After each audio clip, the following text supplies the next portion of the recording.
जय श्री कृष्ण दोस्तों, स्वागत है हमारे चैनल भक्ति सागर में।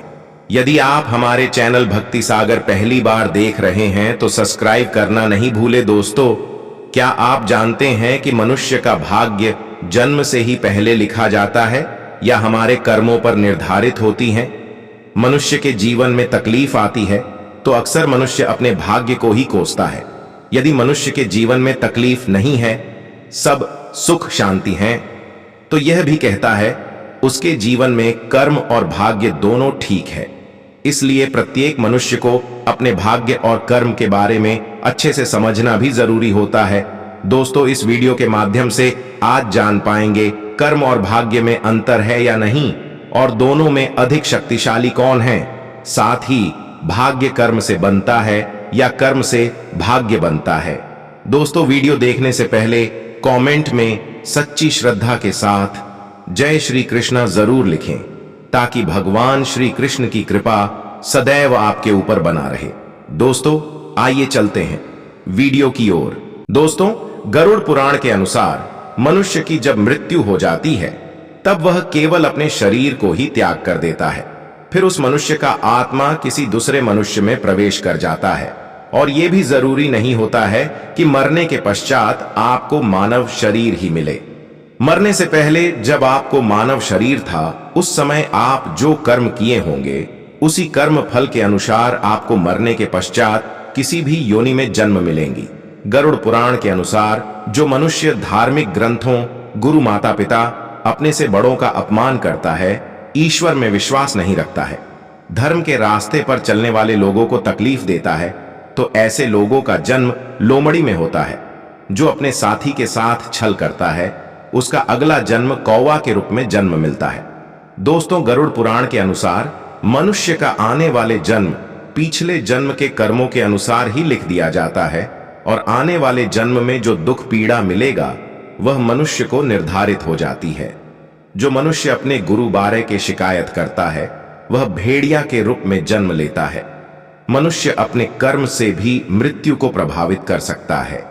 जो जन्म लिया है उसका मरना जरूर है। यदि जो भी मनुष्य अपने पूरे जीवन काल में अच्छे कर्म किए रहता है तो मरने के समय में उनको अधिक तकलीफ नहीं होती है, लेकिन जो भी मनुष्य अपने पूरे जीवन में अधर्म किए रहता है उनको मरने के समय खूब पीड़ा झेलना पड़ता है, और मरने के बाद यमराज के साथ साथ जाने पर भी बिच्छू से डंक मरवाया जाता है। गर्म बालू पर यमराज चलने के लिए बोलता है। कभी कभी यमराज एक सामान्य झोली की तरह मनुष्य को कुआं में पटक देता है और फिर वापस निकाल लेता है। यह दुख तकलीफ मनुष्य के कर्मों पर ही निर्भर करता है, लेकिन मनुष्य को इस संसार में आने से पहले ही अपने माता के गर्भ में ही उसका भाग्य लिखा जाता है कि उसके पूरे जीवन काल की आयु कितना वर्ष की होगी, इसके जीवन में कितना धन संपदा होगी, इसका विवाह और लगन मुहूर्त किसके साथ होगी, ये सब पहले ही लिखा जाता है। लेकिन दुख तकलीफ पूर्व जन्म में संचित किए गए पाप कर्म से इस जन्म में मिलता है। इसलिए मनुष्य को अपने दुख तकलीफ में कभी भी घबराना नहीं चाहिए और प्रेम से भगवान का नाम स्मरण करना चाहिए। भगवान ही मनुष्य को उसके कर्मों से बचा सकते हैं। वैसे तो भगवान भी अपने कर्म से कभी नहीं बचे हैं, लेकिन गीता के अनुसार मनुष्य का जन्म पिछले जन्म के कर्मों पर ही निर्भर करता है, और पिछले जन्म के कर्मों को लेकर भी इस संसार में सुख भोगता है। फिर सुख दुख भोग कर फिर बैकुंठ धाम में चला जाता है। गीता में श्री कृष्ण कहते हैं, मनुष्य तब तक बैकुंठ को प्राप्त नहीं कर सकता है जब तक वह अपने सभी जन्म में अच्छे कर्म नहीं करता हो। उसे बार बार किसी न किसी योनि में जन्म लेना ही पड़ता है। जिस योनि में वह जन्म लेकर अच्छा कर्म किए रहता है तो उसके मृत्यु होने के पश्चात वह बैकुंठ चला जाता है। फिर वापस वहां से वह सांसारिक मोह माया में जन्म नहीं लेता है। सनातन हिंदू धर्म के अनुसार मनुष्य के 3 बार मृत्यु का योग बनता है। 2 बार अकाल मृत्यु और 1 बार काल मृत्यु। अकाल मृत्यु को मनुष्य अपने कर्म से बदल देता है, लेकिन काल मृत्यु को बदलना मनुष्य की वश की बात नहीं होती है। दोस्तों, इस संदर्भ में मैं आपसे एक कथा सुनाता हूं। एक समय की बात है जब देवी रुक्मिणी राजमहल में श्री कृष्ण के साथ विश्राम कर रहे थे। तब देवी रुक्मिणी बोली, हे प्रभु, पृथ्वी लोक पर एक आपका परम सच्चा और बहुत ही दयालु भक्त है जो दिन रात आपके भक्ति में डूबा रहता है, फिर भी उसे कुछ न कुछ समस्या रहता ही है। आप उसका भी सहायता नहीं करते हैं और उसके तरफ देखते भी नहीं हैं।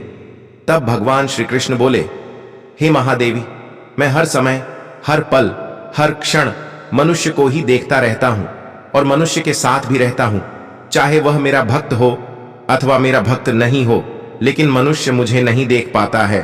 हे देवी रुक्मिणी, पृथ्वी लोक में मेरा जो भी भक्त है वह अपने अपने कर्म से इस योनि में कष्ट को भोग रहा है और मेरा भक्त नहीं रहते हुए भी वह अपने संपूर्ण जीवन काल में भी सुख भोगता रहता है, तो वह उसके पिछले जन्म के कर्मों पर निर्धारित करती है।